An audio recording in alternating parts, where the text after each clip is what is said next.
My name is Nana Ansako. I hope you have a lovely weekend and a beautiful Monday. Well, you see, by the end of 2013, Ghana plans to add about 534 megawatts to the current power output, which stands at 2,311 megawatts. As of May 31st, 2013, the country brought on stream a total of 267 megawatts, and according to the government, it is happily on course with its electricity generation roadmap. And with the promise of the Bui Dam, things could be looking up as far as energy generation is concerned.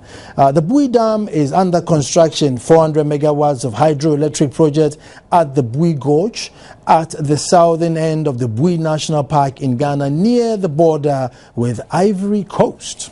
Construction on the main dam began in December 2009, and the project completion is expected in 2014.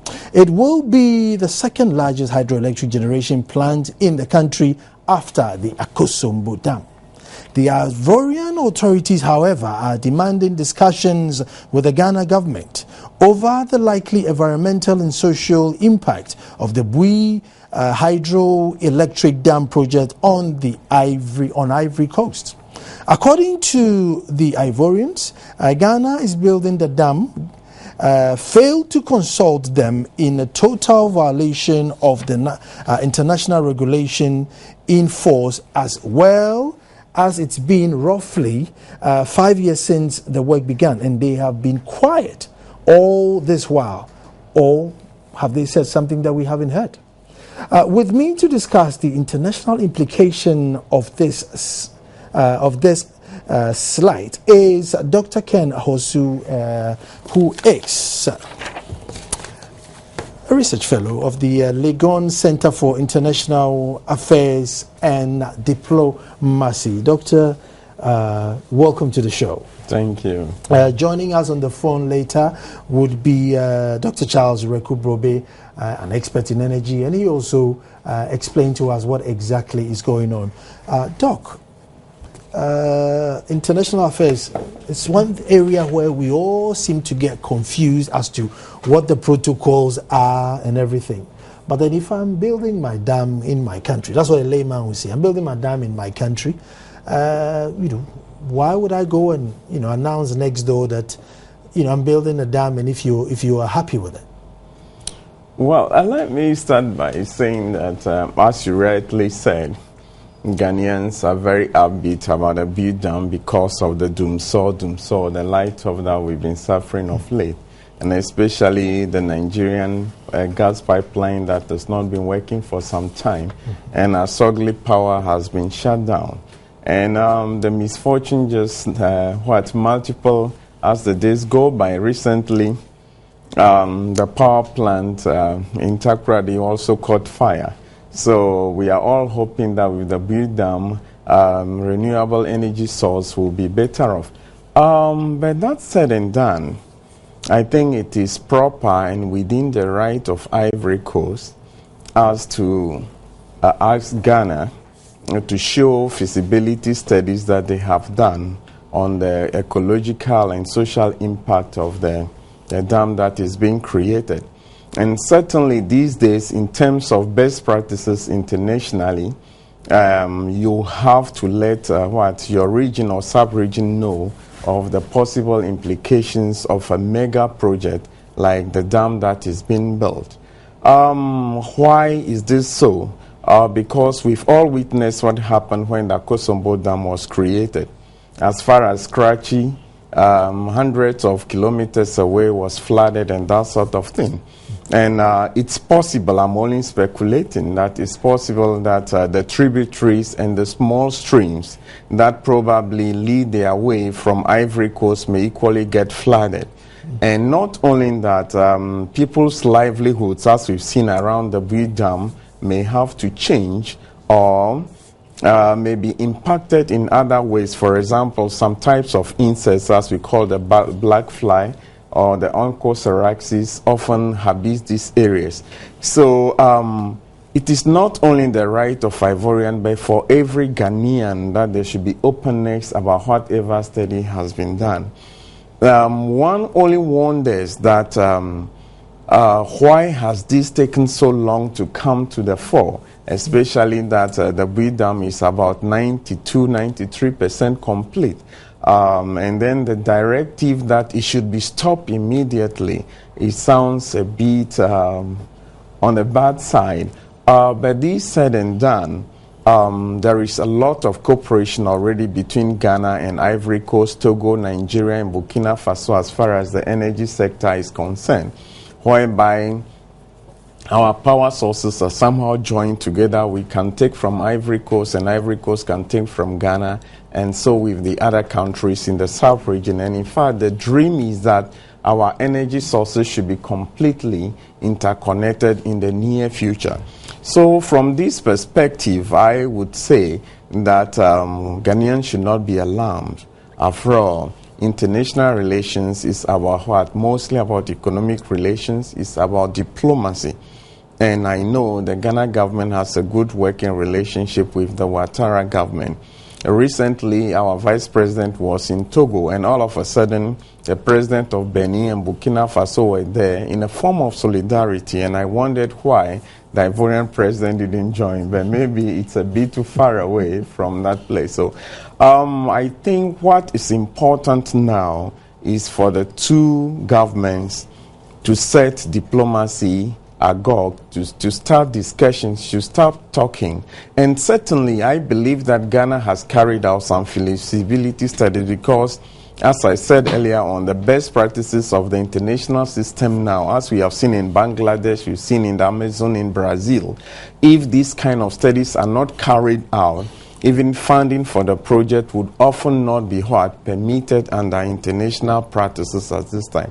So I believe that they have carried these things out, and what is important is to share the information with our neighbors.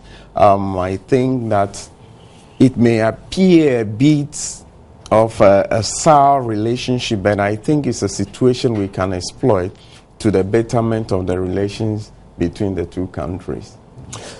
This morning, John Jinapo was on Joy FM, and he said that they hadn't received any information from the Ivory Coast. The Ivory Coast is also saying they've written several letters, to our ambassador there, saying that they want to have discussions.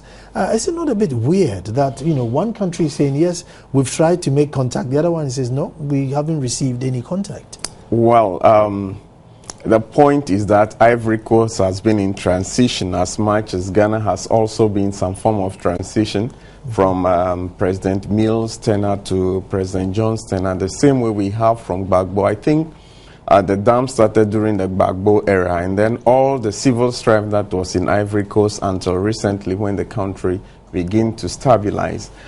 So we can give that as a reason probably for the lacuna or the missing link between the two countries. But what I read is that the Minister of State of Ivory Coast has actually written to Ghana's ambassador to Cote d'Ivoire, retired Colonel Donko, that they've not been responding. And I think that Ghana has to be proactive. We've seen something earlier on with the oil find, but the noise has died down largely through mediation and negotiation. So I believe that similar can be done to the situation at hand now. I mean, they haven't said anything, but I know that once you flood the area when dam, even rainfall patterns and everything, changes in the area, it will be a bit funny if indeed we haven't told the Ivorians that listen, rainfall patterns are going to change here, and possible ecology, change systems are going to change here. It will be a bit weird.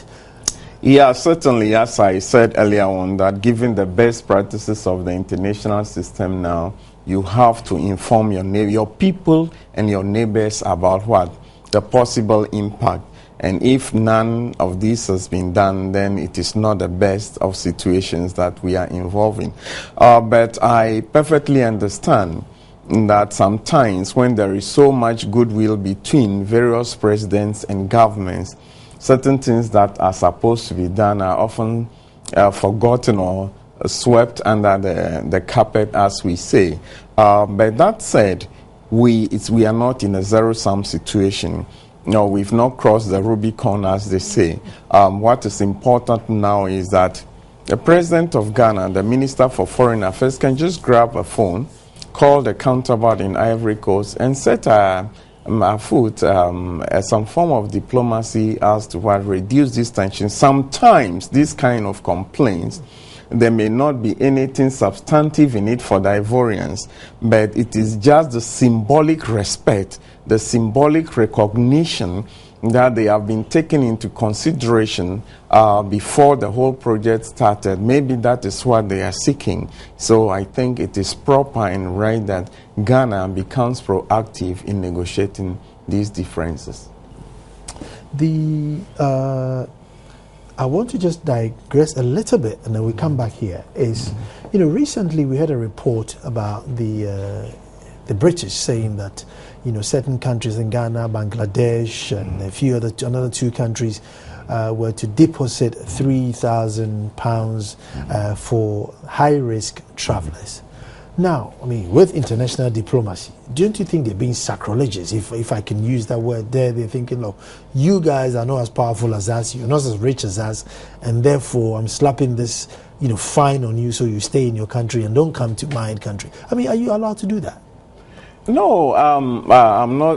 They are allowed in the sense that every country protects its interests. We've seen it in Ghana. Despite the protocol on free movement of people, resident and establishment, Ghanaians have been complaining about the overflow of some citizens from the ECOWAS sub-region. So, the British make argument that they are an island. The landmass that is available to them is limited. And what they are concerned about is that most Ghanaians who come, Nigerians for that matter, Indians and Pakistanis who come to UK to settle, actually come as visitors and overstay their visas. And the idea is that they are depending on the social system, extending it to a breaking point. For this reason, they want to put in a mechanism, especially the conservative government, as to limit immigration into their country. That said and done, that is their national interest, and they are certainly trying to protect that national interest. But then in the international system, there is something that we call reciprocity, in the sense that you must treat others as you want them to be treated. And much as the British would not like their citizens to be subjected to the same type of draconian immigration requirements for that matter, I think they must reciprocate what they wish to be done to their citizens. And again, as I have said earlier on, these sort of issues are good to be discussed in the press, are good to be talked about in the marketplaces and the other things, but we have a representative government which has been invited to Britain recently by the Prime Minister, and these are kind of issues that they have to discuss and find ways out. I am more concerned in the sense that it is discriminatory. They are not limiting people like you and me, but people who they consider vulnerable, people who cannot sustain themselves. So for that matter, what may happen is that somebody who is sick and may need a special attention may be denied. So I think because of this social safety net, it's important that our government carries its diplomacy further and asks that we should be considered as the best of nation or most favored nation, as we say in international relations. You see, on that same issue, and I heard some of the arguments that, we do the same to them, but you find out that a majority of the British citizens or people who travel with British passports to Ghana are actually Ghanaians. So if you then go and slap that, you also leave £3,000 or whatever it is before you come, then we end up penalizing our own people, because everybody traveling, most of them all have British passports. So we can't do it back to them. I'm not calling for retaliatory No, measures. I mean the general. That's what the general public is saying, and in fact, the fact is that as at now, this policy has not been carried through. It's only being discussed. And I think that the noises we are making are in the right direction as to warn them that it is not necessary to go this far. Already, I believe that the mechanisms that are there for denying people visas is good enough than slapping this type of what? High money or outrageous kind of money to be paid before people come to this thing. No, Doc, one thing is, have you realized, I mean, there's Togo, there's Burkina Faso, and there's Ivory Coast.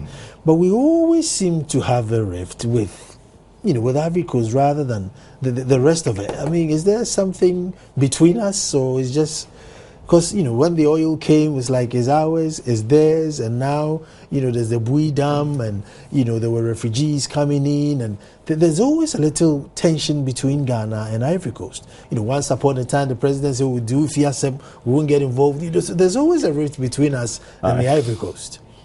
I won't single out Ivory Coast. I believe that Ivory Coast has been one of the friendliest countries to Ghana. And if you have followed integration in the West African region, especially concerning UEMOA, that is the French version of ECOWAS, and then ECOWAS, the tension that had been until the crisis in Ivory Coast has actually been courting Ghana's interest in a way as to what marginalize or isolate Nigeria. And it is largely because of the diplomacy, the rich diplomacy of Ghana, that Ghana has not fallen into that trap as to betray Nigeria. But that said and done, things have not been very, very good as far as the Ouattara government and particularly President Mills' government. There are issues or speculations about that Gbagbo is a special friend of President Mills. And well, let me stop at that point. So these are the kind of things that from one time or the other, at one time or the other, may sour our relationship. But the most important thing, as I always said, is that what unites Ivorians and Ghanaians are more than things that differentiates us or separates us. So what is important is that even in your own mouth, as you are chewing something that is very sweet, and if you forget from time to time, you bite your tongue. So it's only natural that when you share borders with people, you sometimes have a misunderstanding.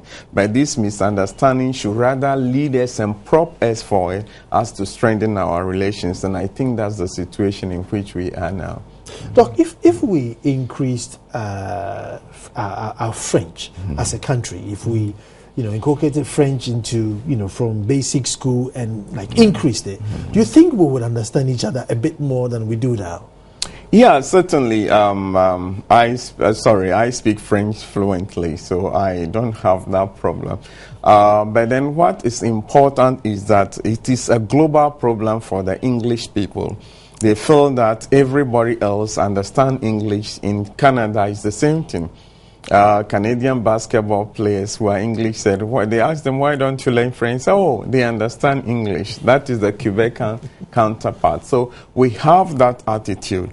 But it is only when you see an Ivorian on the street of Ghana and he's trying to speak and he cannot speak, and you are able to aid that person through speaking French, or you finding yourself in a Francophone country, that is where our divide as far as Francophone and Anglophone begins to melt in reality. So I think that it's a very rich thing to learn French and speak French for the sake of posterity and unity of the West African sub-region.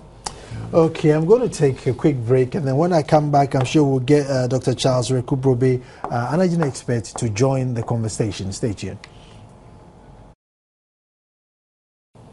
Hello, and welcome back to the show. I'm talking to Dr. Ken Ahosu, who's a research fellow for Legon Center for International Affairs and Diplomacy.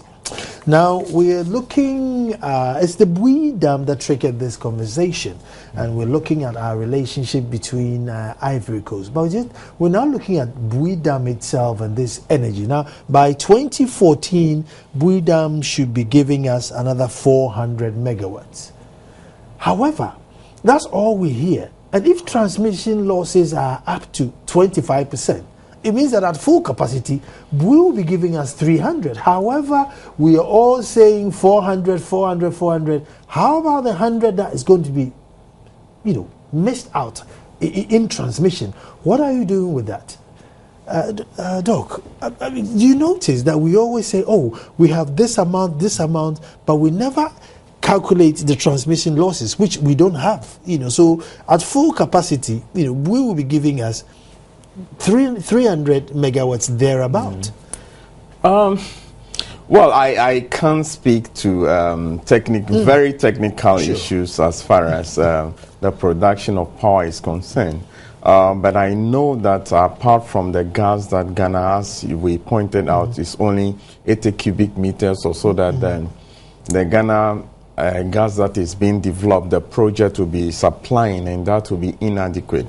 But I'm aware that a number of places, renewable energy feasibility studies have been done, and wind power is going to be created at I think about 3 places or so: Afram Plains, and a place in Volta region, and a place in the northern region. And just about 2 weeks ago, the energy minister, together with Atomic Energy, were in Russia to exploit the use of nuclear, or the production of nuclear energy in Ghana. And just recently, Dr. Tonyedu was speaking about biogas.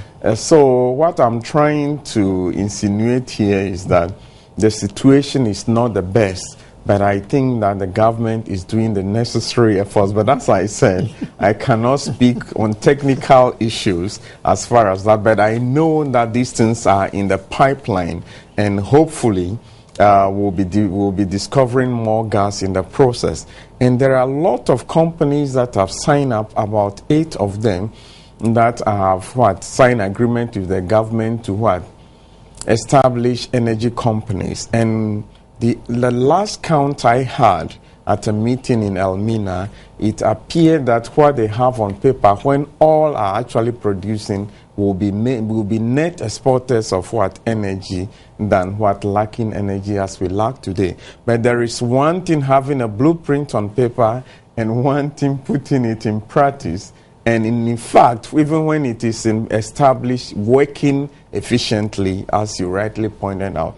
So it should be a concern. And then what is important is that as Ghanaians ourselves, we must be more economical in how we use energy. When you are not in the room, the fan must be off. When you are not there, the switch must be off, because the little power that we lose in between transmission, supply, and use can make a big difference. You see, with the IPPs, what I'm told is that because gas is not reliable, they might then have to use crude. And because we won't let the PRC increase bills, we want to have a bit of free lunch, it then becomes difficult for them to come on board, because they're thinking, if I produce power at 1 city and you want to buy it at 50 pesos, then it becomes a challenge. And so it's making them difficult to come on board, and there's a lot of bureaucracy in the system for them. Well, the problem is, I am not very happy about how consumers are treated, not only in the energy sector, but all over the place, whether it's telephone or whatnot. I was at Vodafone, sorry to pick on Vodafone, I was at Vodafone office on Friday, and they told me that their machines are down, their system is down, and that kind of thing. And I asked the lady, can this happen in the UK? You ask a customer to sit for 1 hour, 2 hours waiting for your system to start. Meanwhile, you are advertising every day. So the dilemma is that when you are not efficient in saving customers, it's very difficult to ask for increment in in prices and that kind of thing. And what I want to ask the energy provider is that they must be up and doing. And once they are up and doing, and the power doesn't go off during a football match, or it doesn't go off during church service, things that are very dear to Ghanaians, Ghanaians will be always willing to go a mile further. So I think the problem doesn't lie with the consumers, neither the regulators, but then the providers of the energy service who are not actually doing as they should do. I mean, I wish Dr.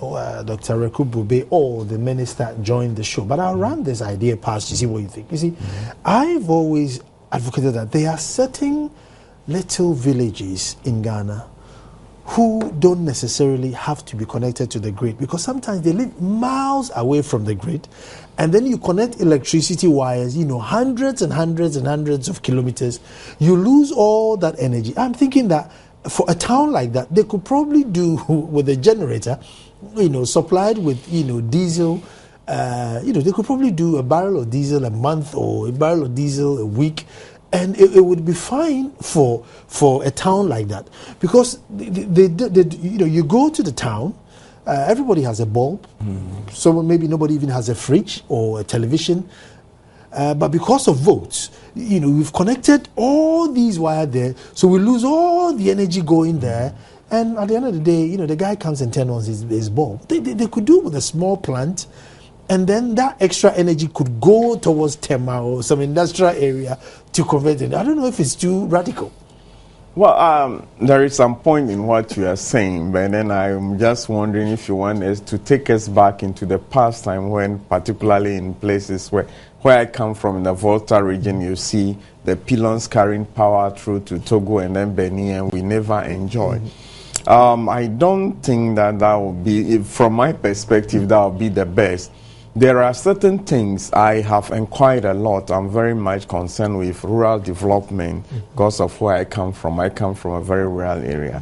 There are small streams in other countries. These are turned into mini hydro projects. And Likpe, there is one that they've started.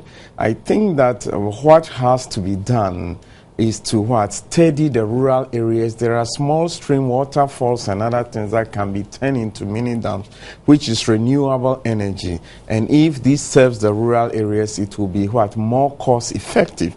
But that said and done, some of us are very much concerned that every investor who comes to Ghana wants to be in Tema, Takoradi, to a lesser Accra, to a lesser extent in Kumasi, and for that matter. What we are seeing out of this is the implacable migration from the rural areas into the urban centers. So I don't think that in the long term such a solution will be the best. What rather is that the rural areas must have what we call mini industries and that sort of thing, so that people will stop all crowding into Accra. And it will just be wonderful for graduates to choose to live in a place like maybe Buipe or a place like Yurupongo or something like that. But when you are living in Legon, for example, people used to say that Accra is Ghana and Ghana is Accra.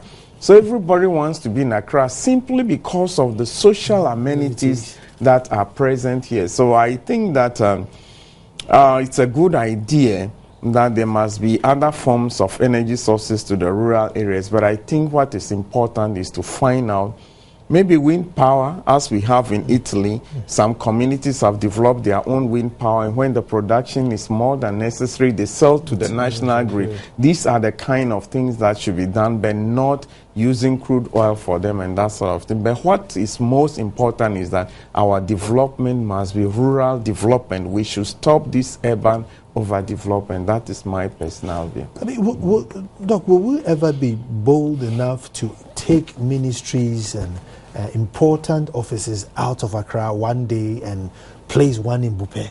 An industry that's very, very important, so that if I need that services, I either call or I have to go there and get the service. Well, I don't think we are bold enough to do that. We're scared of leaving Accra. It's not that we're scared. As you are saying, for example, in the mining areas, they have a pool of energy which is very reliable. And then in Takoradi area, I understand that the industry has a pool of energy that do not suffer this power off and on. Then in the same thing in Tema industrial area, they also have this hub that serve the industries. It is this security, this reliability that companies want. A company would not like to locate somewhere in Achirensua or something like that, and everybody forgets that there is an industry there and nobody takes its needs into consideration. Now, if our roads are reliable in places like Japan, whereby they have highways across every place and people really pay for, and people can move their products, cost effectiveness actually points that people should invest in rural areas and places that are not overcrowded as Accra. But it is the reliability of the amenities that industries want. Access to the port and other things that force them to overlocate in Accra and Takoradi, if I should say in that way. So I think that the government has policies in place, and I think recently agro industries in 3 regions, they are going to enjoy tax holidays and that sort of thing. If that kind of incentive is pumped into the system, whereby companies that invest in faraway rural places enjoy these benefits, and they look at it vis-a-vis being in Accra and paying taxes, then eventually we may begin to enjoy this form of diversified a kind of investment across the country, because what is happening now is not very healthy. You just have to drive across I call it the Sakuman or Spintex Road, and you see that companies are choked, and sometimes very heavy machines and trucks that are moving over there do not make it very conducive for ordinary drivers to be on the road. But on the road to Tamale, for that matter, the road can be empty, and security is another thing that companies want. You don't want to be in a rural area and then there is nobody to guard you, and one day somebody comes and take everything you have invested. So I think when these things are put in place, eventually we'll be getting there. It's amazing we are talking about energy, but you see, all these things have to be in place for the energy to work. Yeah. There's this thing about load shifting. And not load shedding, but shifting, where different areas use, the peak time electricity at different times. However, we haven't got smart meters, but that would have been exciting, where the energy we have now would have been enough. So from between 6 and 7, Dansuman, it's cheap. Electricity is cheaper in Dansuman, so they will do all the electricity business, like ironing or cooking on the gas cookers, and then between 12 and 4 it's airport, so that whatever energy that we have now would have been enough, and we wouldn't struggle too much. Well, again, as I say, there are certain things that are very technical, and I cannot speak to pragmatic effect. But then I know that Gridco and the electricity company has that kind of balancing out. But as if it is the optimum efficient point, that is the problem. So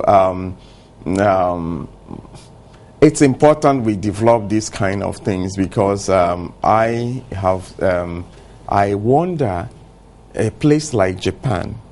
Now, I've lived in Japan for almost 4 years, and not a single day that power went off. And from the little part-time job I've done in factories, and I asked, they have developed mechanical ways of increasing efficiency in energy production to such an extent that it lowers production costs. I think some of these mechanisms are things that we should start learning, or as we call it, the best practices elsewhere. We should start learning this thing and see how people have got there, so that the efficiency that we are looking for, we will have to. And one other thing I want to point out is that Ghanaians must put their money where their future is. We must avoid spending money on frivolous things that do not build up the economy. The Asians, generally, people have talked about the miracles they've made, but largely they are people who think about their problems and try to solve them. In Ghana, most of the time we behave like the proverbial ostrich. Nobody thinks about power unless there is power outage, or nobody talks about what a bad road until you hit the road, that sort of thing. But then we should begin to think in a manner that we look into the future in solving our problems. Like Nigeria, for example, how can it be that Nigeria, after all the gas, even the petroleum that they have, the amount that is being wasted in the Niger Delta, that is just flowing and destroying the environment, and yet Nigeria cannot produce enough energy to serve its people. I was there recently at a conference, and I was panicking that people felt I was abnormal, I was mad or something like that, because every 5 minutes the light goes off, the hotel generator comes on, 2 minutes it goes off, it comes on, and that sort of thing. And I was kind of panicking at what's happening, because our situation is not that bad. But then I think that not only in Ghana, but the whole West African sub-region, our destinies are interlinked and chained together, and we must now not only think as a country, individual countries, but we must begin to think as sub-regions and look forward for the betterment. Even if we do not enjoy it, the coming generations will begin to enjoy the better things we dream of. That's a good thinking if we will do it. The other thing you mentioned was nuclear, which is, come up a few times. And, some people panic that, with you see a few nuclear accidents, Chernobyl, you look at Japan, and these are really, strong, mighty countries where even when the accidents come in with all their might and technology, they were taken, by surprise. If you look at our maintenance culture and nuclear, if we eventually go ahead with nuclear and there's a spillage, we are doomed. Yeah, that should be a lot of concern. People argue that nuclear energy is clean, is cheaper, is efficient, and that sort of thing. But as you said, when one disaster occurred, even a mighty nation like Japan was brought to its needs, and pollution or radiation pollution went as far as affecting things in the United States of America. For that matter, we must be concerned. But then you must give credit where credit is due, in the sense that the Ghana Atomic Energy at Kwabenya has a pedigree. It had a small nuclear plant for years now, at least maybe 30, 40 years. And internationally, it has been acknowledged as one of the best maintained and the best practices. So I think that in times like this, we should be encouraged. We should not look at the negative side, but rather look at what they have done and build upon it and see if we can have some modicum. But this said and done, we must equally be concerned, because I supervise a student who has done a study on the possible fallout from that small nuclear plant at Kwabenya and how it will affect, and it will almost affect the whole of Accra. So when these things are being done, I think what is important is that we should put the right mechanisms in place in such a way, and probably the location should not be in Accra, but it should be far away, maybe in the northern region, in the upper region. Not necessarily that those lands can be polluted without any consequence, but that such measures should be put in place, that proximity to human settlement and that sort of thing will limit the damage if in case it ever occurs, that sort of thing. We're taking a final break, and I'll be coming back straight soon to look at international relationship and energy.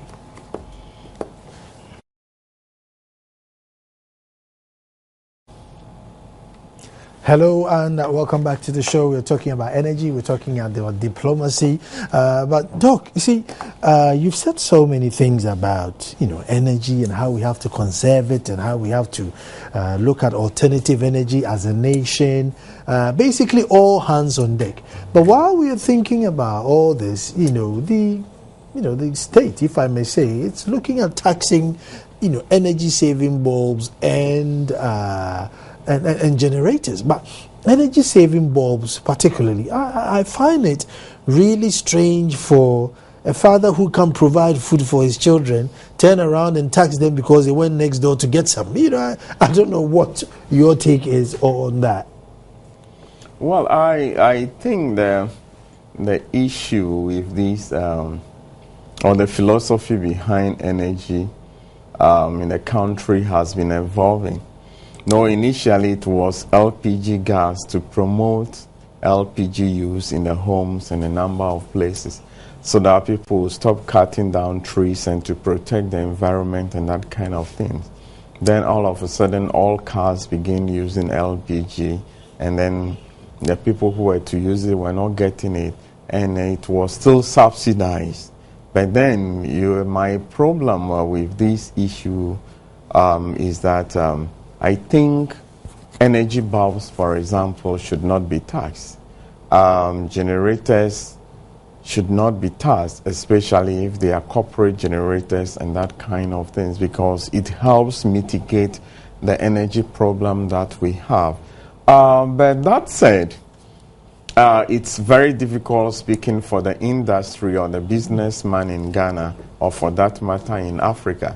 The idea is that if the cost is low, the dividend will flow to the consumer. And then taxes should not be passed on to the consumer.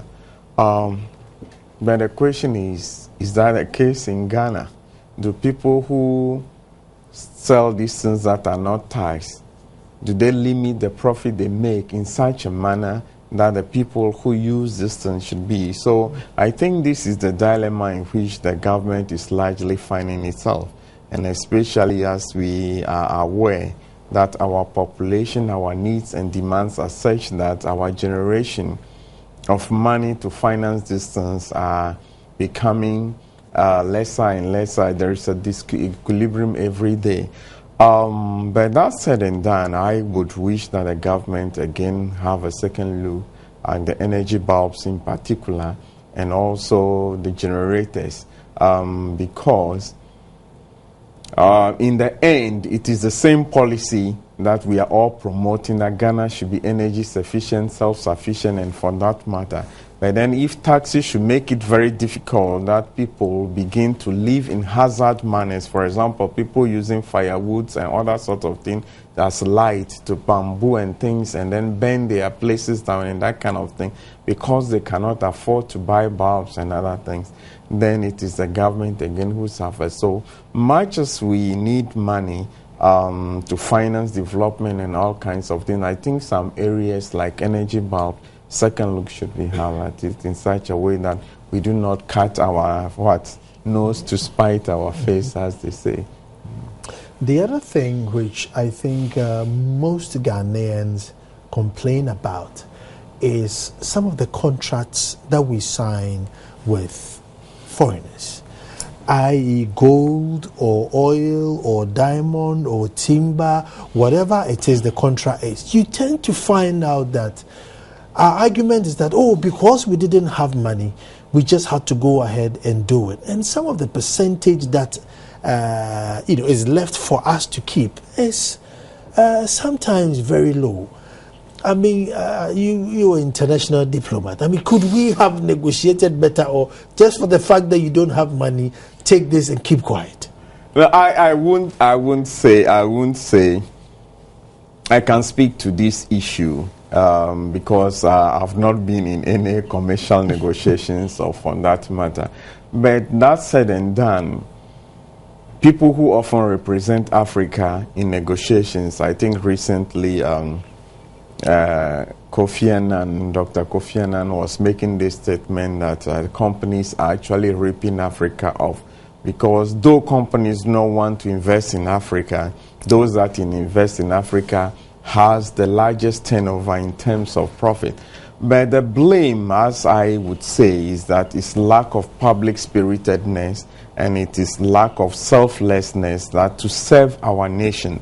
I was at a conference recently and somebody was making a joke that Ghana, Malaysia, and Korea, Thailand, and the rest were at the same point in development. at the end of what colonialism. And Ghanaians were saying this is the time to chop. And the Asians were saying this is the time to develop. And that was the only difference that make it that Asians are ahead, for that matter, ahead of Ghana. What I'm trying to insinuate here is that it is important for us that when the responsibility of negotiating contracts come our way, we must put the nation first, which is very difficult in Africa. Some argue that because our salaries are not good enough for pension after retirement, so people, when they see such opportunities, they try to plan their retirement. Yeah, plan their retirement through that. But we've seen all kinds of things happening, and some, even lay people like me, would ask, why was this done? I don't want to enter into this contract debt and other sorts of things. But it's only important that we become more nationalistic, and we love our country, because there is no other country than Ghana. We would see recently Snowden, who has revealed American secrets. Well, people may look at him as what, a kind of a wonder person or that sort of thing, but look at how the West are chasing him, to the extent that even the plane of the president of Ecuador was delayed, and all kinds of things, just because they want justice to be done. And sometimes this is where you have double standards. When it concerns the West, they try to have strictures and dodge things, but then when it is them, they see it to the end. So what's important is that Ghanaians should develop public spirit. It's very difficult to say how this will come, but we just have to keep trumpeting the fact that we have to love our country and negotiate the best for what? Ghana, and for that matter, Africa. Can we do it as in a course, the art of negotiation? Should we compulsorily, everybody that goes through university, you don't know who might end up in government office, so just, a semester of the art of negotiation, or I don't know, something. I don't think what we lack is the knowledge. I don't think, though sometimes when it comes to world trade, the U.S. tried to help Ghanaians, Nigerians, West Africans trying to create capacity, but I don't think that's what we lack. What we lack is the selflessness, being able to call a spade a spade. Businessmen all over the world would like to cheat, or to make to make money where they can make money. Let's look at what happened in Libya. Gaddafi opened his doors to the West to come and invest in the oil industry. They came, and it was the highest tax they have to pay on their profit, to the point that some of the companies were actually leaving because they were not making enough money. Now Gaddafi is overthrown. How much tax is being paid to Libyans, nobody knows. And so many things came up that even money has to be paid to NATO for the cost of overthrowing Gaddafi. So sometimes, again, it becomes an issue of strictest international system and a form of neocolonialism. But that said and done, I think Ghanaians should be able to say no when it is no. I can cite examples when few Ghanaians, like we have seen, have been able to ward off the temptations of getting rich quick in time, and then serve the nation to their best ability. So I think what is important is developing this civic public spiritedness in such a way that we should serve our nations best wherever we find ourselves. Well, thank you very much, Dr. Ken Ahosu. He's a research fellow at the Legon Center for International Affairs and Diplomacy. My name is Anan Sakwa, and tomorrow we'll be back here to do it all over again. Thanks for watching. Thank you.